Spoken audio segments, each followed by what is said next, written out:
term loosely used to denote any action of benefit to society or to the needy. So, what exactly is social work? Let me give you a definition. Okay. Social work is a practice-based professional and academic discipline dedicated to enhance the well-being of individuals, families, groups, and communities. It promotes social change, development, cohesion, and empowerment by helping people overcome social and systemic challenges like poverty, illness, trauma, mental illness. What is the key aspects of social work is we look at the person in his family, in his society, and in his environment. No person is ever handled alone.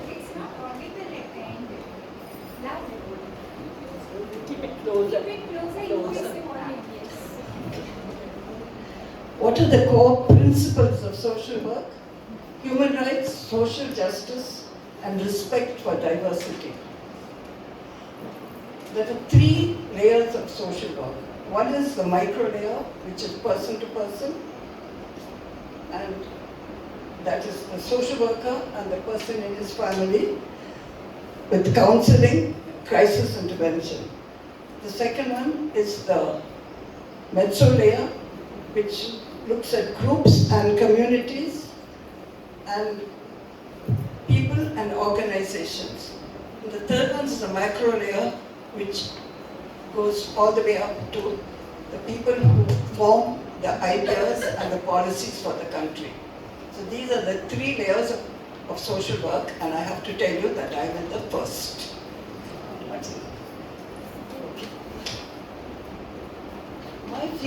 My field of work is medical and psychiatric social work. Medical and psychiatric social work, together with all the other 8 disciplines, there are 9 different disciplines in Tata Institute, and all of them come with an extensive and intensive 2-year training. This training is not easy. It involves a lot of field work, a lot of group work, a lot of individual work, a lot of recording, and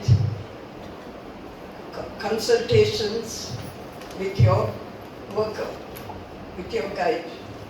After that, after passing your first 2 exams, you have to write a thesis. So you do your thesis work and get that published only for the university, only for the Bombay University, for the School of Social Work, and you have 1 copy for yourself. This is a very tedious, long work that you do, but you have to pass in it to get your degree. So this is the time it takes to become a social worker. It is not an easy thing to do, and quite a number of people either drop out or come back after 1 year to do the second year. Okay, now I'm going to tell you about my work experience. My first work experience was at Tata Memorial Hospital. I think most of you know what Tata Memorial Hospital is. It's a cancer hospital. It's only for cancer patients, and it's quite a challenge for somebody who has just passed out and who is relatively young. But anyhow, there was another social worker there, and both of us worked in that hospital. We worked, the function of a medical social worker is to enhance the treatment of the patient. Whatever blocks that treatment, whatever hinders that treatment, you try to erase it, you try to handle that.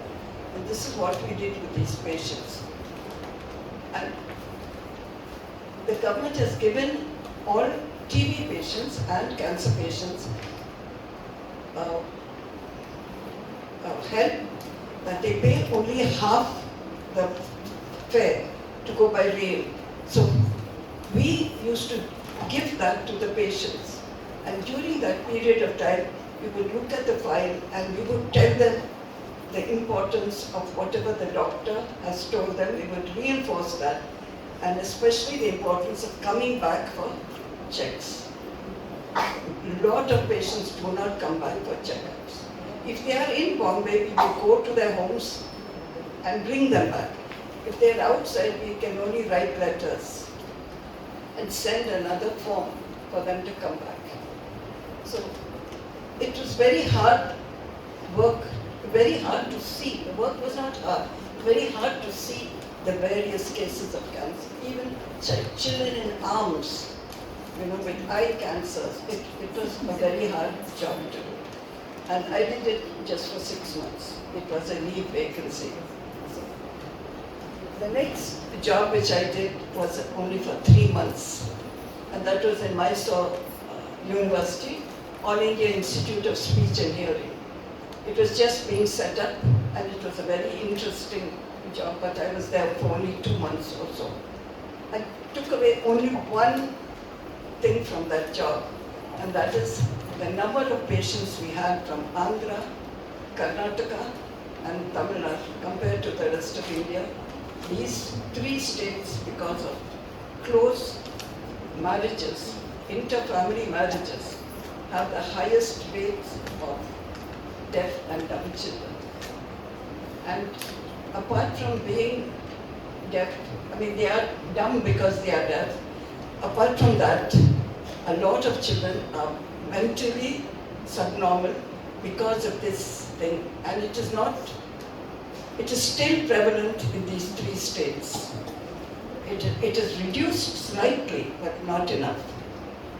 So these 2 places I worked in before I got married. And then I didn't work. I did a lot of work, but not social work. Until my last child was about 4 years old. And then I went into school social work. Now, in a school near where we were living, there was we had, I don't know, what should I call it? We had a service which gave help to selected children. We selected those children after visiting their homes, after checking that they were really needy, and they got a sponsorship. So they were about 1/10 of the school population. But we worked with them, and we also worked with the whole population of the school. So we did various things, including, because I'm a medical social worker, it was mostly health. Bangla Baptist Hospital came every year to check up every child. I studied every report and called parents for counseling.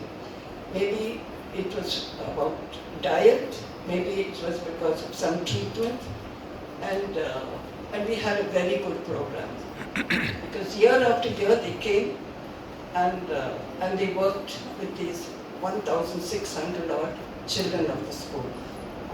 Most of these children came from lower middle class groups, and a lot of them came from very poor groups. I can tell you because I visited their homes.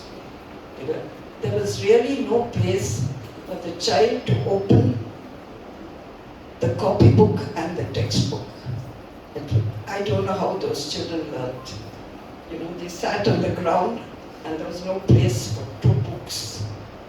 But they learnt and they passed out of school. So these are the 3 places I studied, and I was supposed to say something about my family, dealing with my family. This was not hard because there were school buses, I had a car, and we lived very close by. And because it was a school, I could bring my kids into that school, especially the camps, which we had in the holidays. So it was not a problem. I gave up this job when I moved to Indiranagar because it was too far away. And then I taught piano for a long time, till my grandchildren were 4 and 6. And then I stopped. Thank you for listening so long.